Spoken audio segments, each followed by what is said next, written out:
Wow.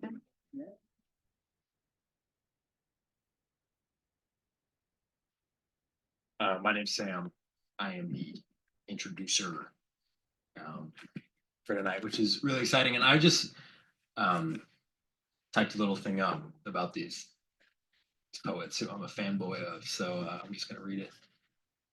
So GC's Waldrip's newest book, The Opening Ritual, which I have here, fresh from Widener, which came out last year with Tupelo, has as its cover that Adolphe Mackenprong painting, Young Hare Attacked by a Crow. I don't know if you can see that. Looking at the painting, we see the big black bird diving into its prey. In the book's first poem, titled I Have Touched His Wealth with the Certainty of Experience, which is a Simone Weil quote, the initial two lines read, Body of a young hare, quite dead, lying in a corner of the pasture. It wasn't there yesterday. So, in the time between looking at the cover and then opening the book up and reading the line, a whole murder has taken place. The hare, who is so awake in the Mackenprong painting, is now a carcass in the field. So every time we open this book up, the hare dies. The opening ritual, which can mean a lot of things, means first, I think, this simple act of pulling back the cover. The opening ritual is then a death ritual, and an ugly one. By line 3, a magpie shows up. The magpie's head in quick shakes left and right, its sharp beak performing the opening ritual. As readers, we act upon the object of the book like the bird acts upon the hare. We rip into it, make a wound, the book splits open, and we've had a hand in that splitting. The idea of death not as a narrowing but as an opening is also, I think, everywhere present in Nate Klug's newest chapbook, Beautiful Meteor.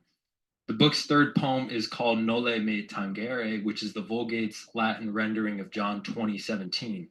In this chapter of the Gospel, Mary Magdalene stands in front of the sepulchre weeping because Jesus' body isn't in the tomb.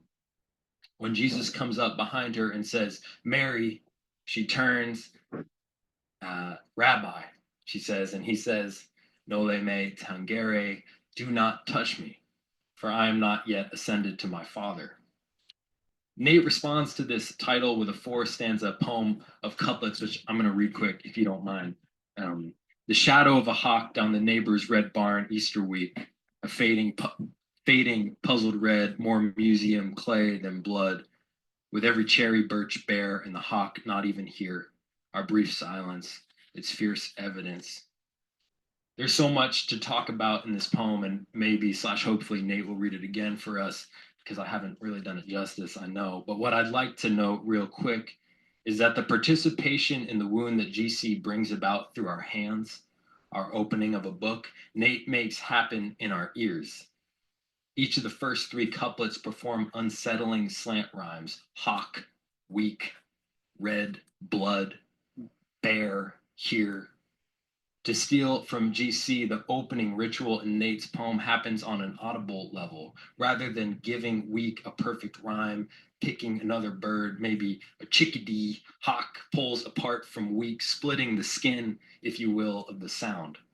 With each couplet, our ear is left in the uncomfortable, almost painful space between hawk, weak, red, blood, bear, here. There's a sort of sonic wound at play in every slant rhyme. In a poem that mentions Christ, blood, and Easter week, this sonic wound is, well, a few verses. Well, yeah, you get it. Sorry, I didn't even finish this. A few verses after Jesus tells Mary, Noli Me Tangere, Jesus visits the disciples. Thomas isn't there, doesn't see Jesus, and we all know how this goes. When the other disciples tell Thomas, we have seen the Lord, he doesn't believe them. He says he needs to see the wounds, to put his hands in the wounds of Christ in order to believe Christ is risen. After 8 days, Jesus comes again to his disciples. This time, Thomas is there. And Jesus says to Thomas, in wonderful contrast to Mary, put thy finger hither and see my hands, and bring hither thy hand and put it into my side, and be not faithless but believing. Thomas cries out, my Lord and my God. And then there's a scene cut. The Bible never says that Thomas, in fact, touches the wound. Maybe he does, maybe he doesn't. We've all decided that the metaphysical poets of the 17th century, like Traherne, Crashaw, Vaughan, Herbert, Donne, were devotional poets. But today, the questions of what is devotional poetry, who is a devotional poet, are less clear. But whenever I have that conversation with people here in Cambridge, and I study Christianity and poetry, so I have that conversation quite a bit. The names G.C. Waldrip and Nate Klug are brought up as examples. Um, here are two guys who might have some answers.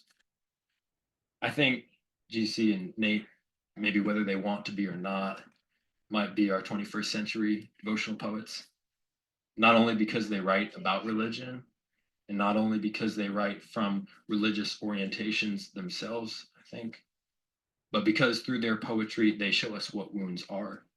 And then not only what wounds are, but as I've hoped to show in this introduction, how we make them, the reader and the writer together with our hands, our ears.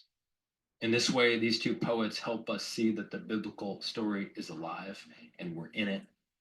We're acting it out. We're responsible.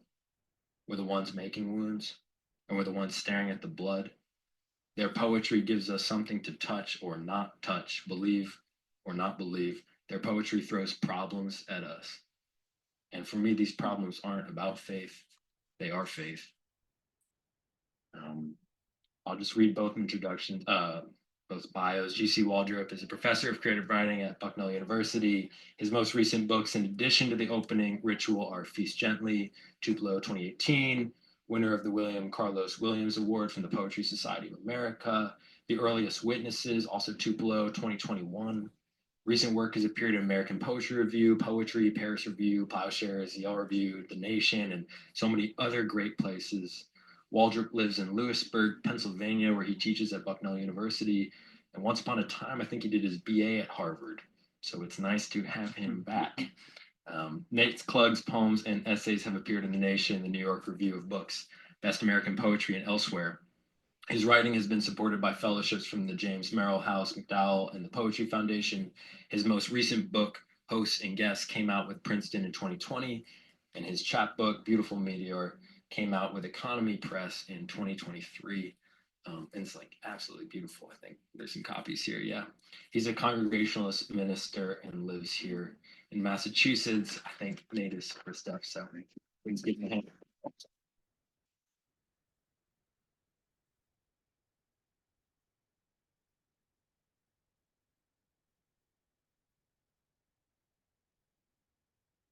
Hi, everybody. Thank you for coming.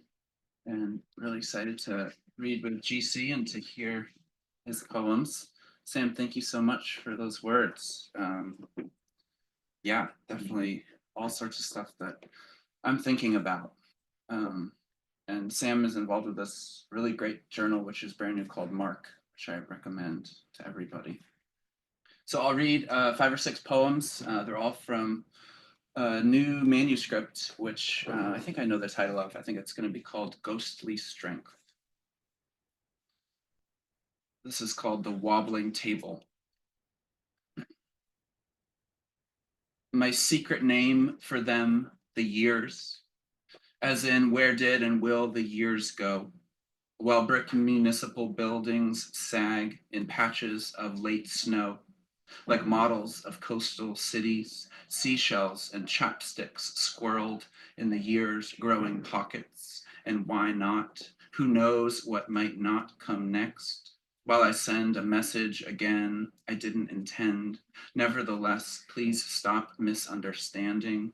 While flags ring their fence wire hands above the interstate, would you give it a rest? We ask with our eyebrows, but the years keep babbling one to another, high in their chairs around the wobbling table, sounding out their unaccountable joy.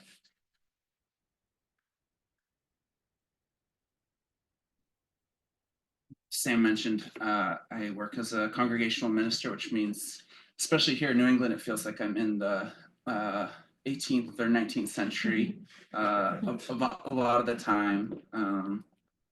Not a totally bad place to be, but I have a series of poems, just a few poems in the the new manuscript, which are called The Country Parson. And this is one of those. The Country Parson. Too many cookies and the river chancy.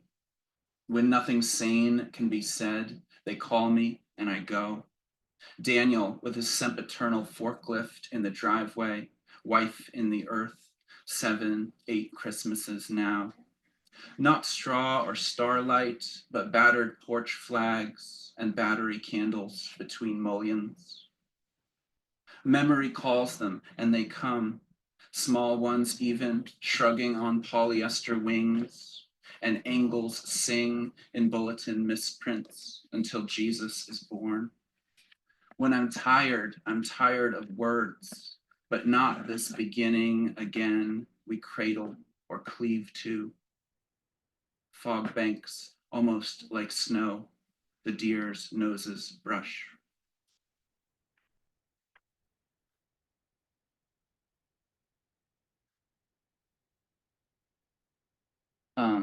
This is a bit of a longer one. I timed it. It takes 6 minutes and 15 seconds.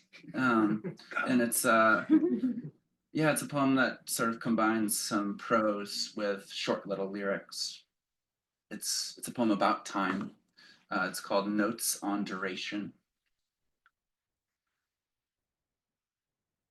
It's in about 6 or 7 sections, so I'll just pause in between.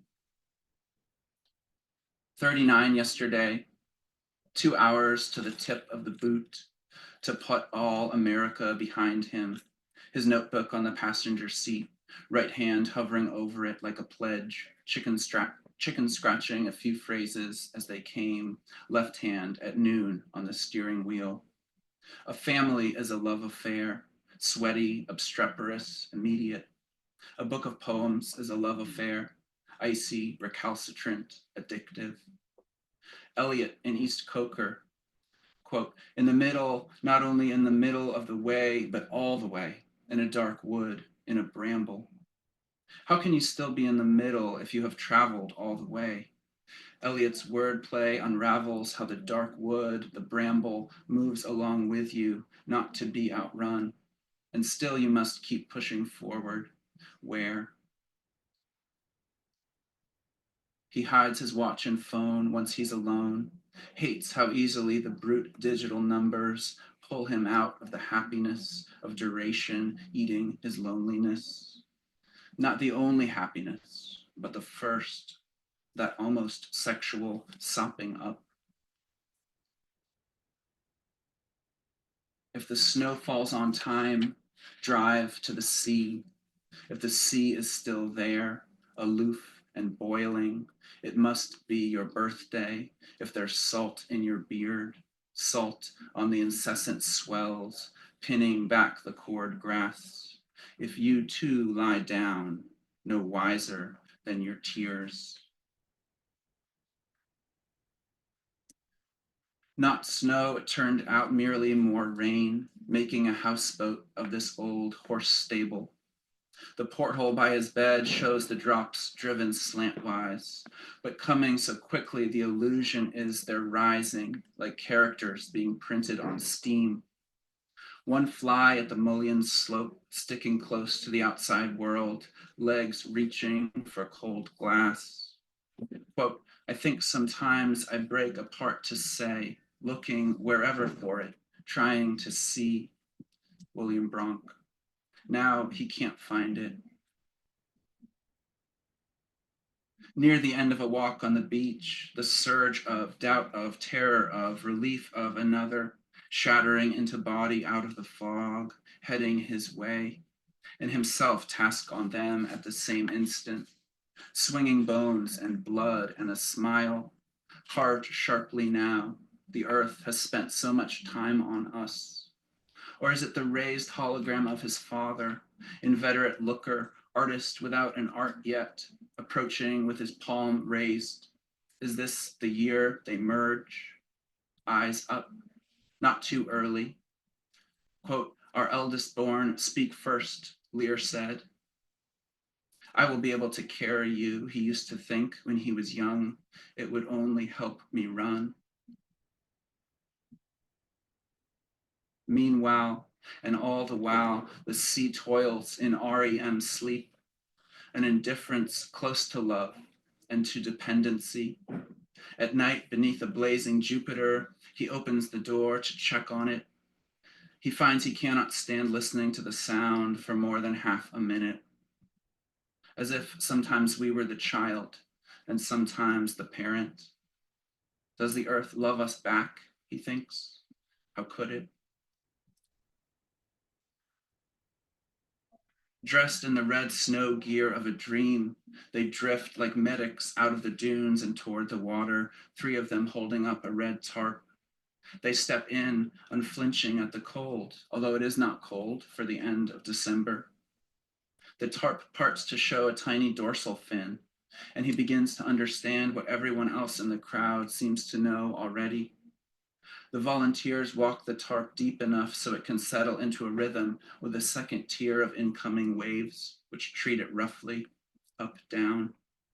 Another group in red is entering the water behind them now, and another, this third group larger, carrying something heavier. Their boots stagger like movers about to drop a couch. The mama, someone watching says. Once the three tarps are arranged side by side like lily pads or coffins, the workers wait, gritting their teeth as they body surf, hands steadying but not touching the animals. One spits.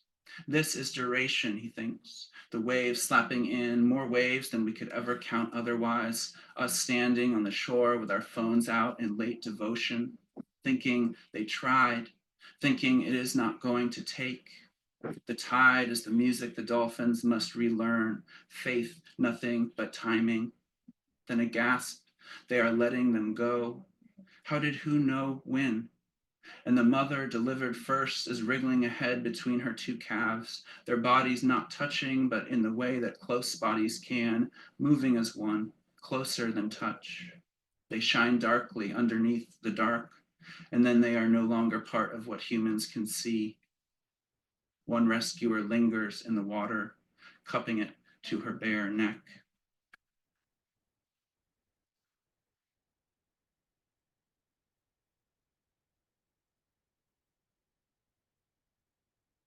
And I'll finish with these three shorter poems. This is the one that Sam talked about, No Limi Tangere. The shadow of a hawk down the neighbor's red barn, Easter week, a fading, puzzled red, more museum clay than blood, with every cherry birch bare, and the hawk not even here, our brief silence, its fierce evidence.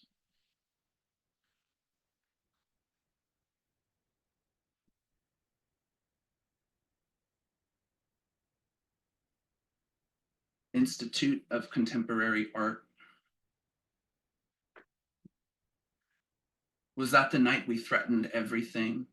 Bleeding babysitter overtime on the sidewalk of the exquisite district, while blue orbs of ride shares skittered in our pockets, proof we were alive, although we couldn't turn them off. Was that the night the male dancer screamed, the entire auditorium snapping to somewhere in the mashup of Johnny Cash songs? And though I couldn't meet your gaze, I would remember that you tendered it. Curved towers immiscible in harbor water, barista on her smoke break swiping videos from the war. Was that the night pollen thickened like eyeshadow on the windshields of idling EVs, and I felt my throat closing, not for the first time, around my choices? Was that the night the driver's silence insisted we start over in them, and we took turns tiptoeing in, bashful as children, to check on the children, the tiny rise in the blanket breathing makes?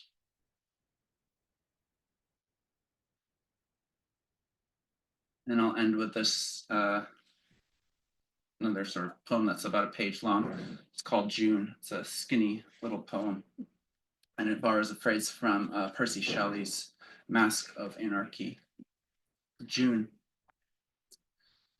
It's hard to understand, but anything can happen in summer when the small ones rise on their own like lions after slumber, stepping into sequined dresses, to spill, nuzzle, and complain, the light irrepressible through vinyl slats, and the streets will fill with the shouts and handmade signs of fools, perhaps one morning before you see your whiskered face. Thank you.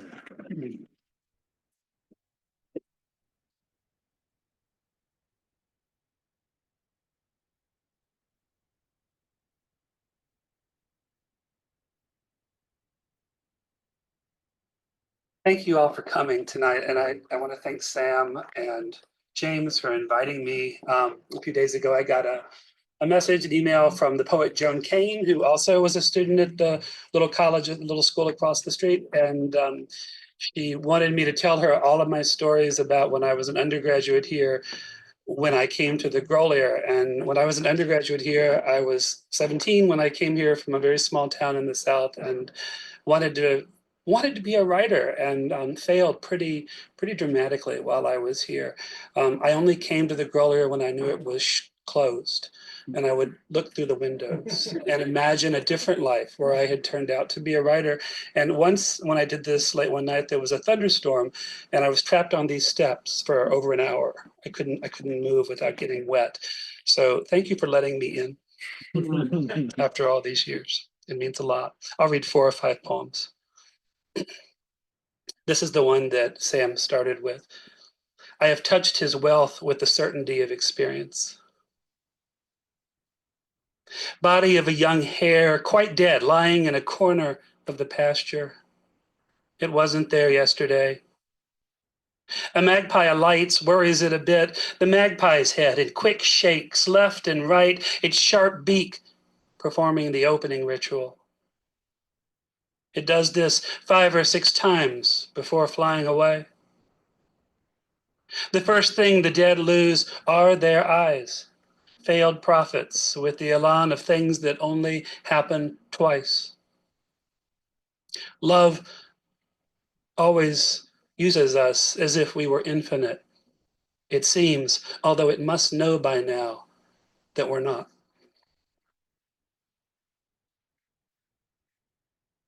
In 2019, felt very blessed to be asked to come to Acadia National Park in Maine to be their poet in residence, and I got to be there a week in the summer and a week in the winter, so I could see it in 2 seasons. I'll read a winter poem and a summer poem. This one is set on, if people go to Acadia, this is set on Mount Desert. Houses built from the bodies of lions or of dogs. I went to an island off the coast of a continent, 2 islands actually, almost neighbors. On one it was summer, on the other winter, snow, blowing rain, sleet, etc. Either way, the weather was my confession. I must have signed for it with my other name. What was my other name? I can't recall, but perhaps it was time. Very early, rising on either island, the sun like 1,000 beds, somebody else's on fire. On the one island, I read Augustine. On the other, I read Mechthild. On the one island, I saw the spare bones whitening. On the other, I did not. This was to be a poem of creatures, but creatures merely inspire a desire to photograph. And yes, we are so tired of hearing about photography in poems. It has become the 20th century equivalent of the soul in poems, only now it's the 21st. Easy enough to consider photography an evolution of the soul, especially photos of animals. You have seen these before, close-up of a pigeon, faded sepia of sheep milling about, silhouette of a dog and a man above a rock, presumably on the one island, both long dead now. I think of dogs the same way as I think of the law, that is, something we've domesticated. Or not quite, but when we call it, it comes, especially if it is hungry and we seem kind. Then we can make the law, the dog, do less kind things to others once we've fed it, satisfied its lusts. So I fed law on one of the islands, can't recall which, and then I was at a loss. I read Augustine on one of the islands, the first, and disliked him more with every page. It is one thing to think of language as shiny, another to palpate it like a cankered tongue. Mechthild, on the other hand, is obsessed with courtly love and counting, often at the same time. She says things like, the bride has a crimson silk cloth, which is hope. She writes chapter titles like God singing a response to the soul in 5 things. She asserts, then the sweet wound shall heal as though a rose petal had been placed on the spot of the wound. Vanity takes such diverse forms, is what I thought. On the second island, watching it snow. I tried to take photographs of the snow in the same way I try to take photographs of my body, but God builds his house with his mouth, says Mechthild. Who should know? Well, that is better than God building his house from the bodies of lions or of dogs. It is not difficult to remember when the doctor first suggested shock therapy. A possibility. He said, polishing his glasses with care, and then he said it again, a possibility.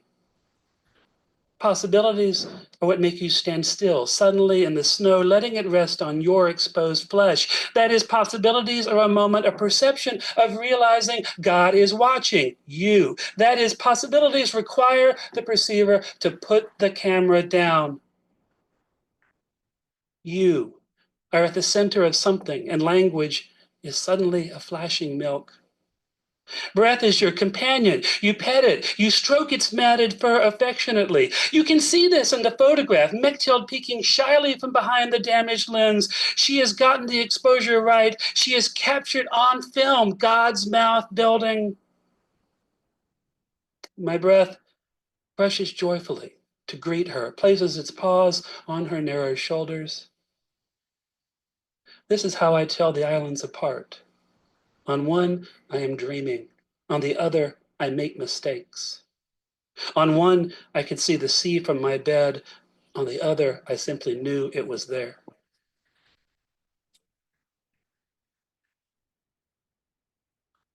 In the summer, I was taken to Isle Ho. Does anyone know that outlying island off the coast of Maine? It's mostly uninhabited now.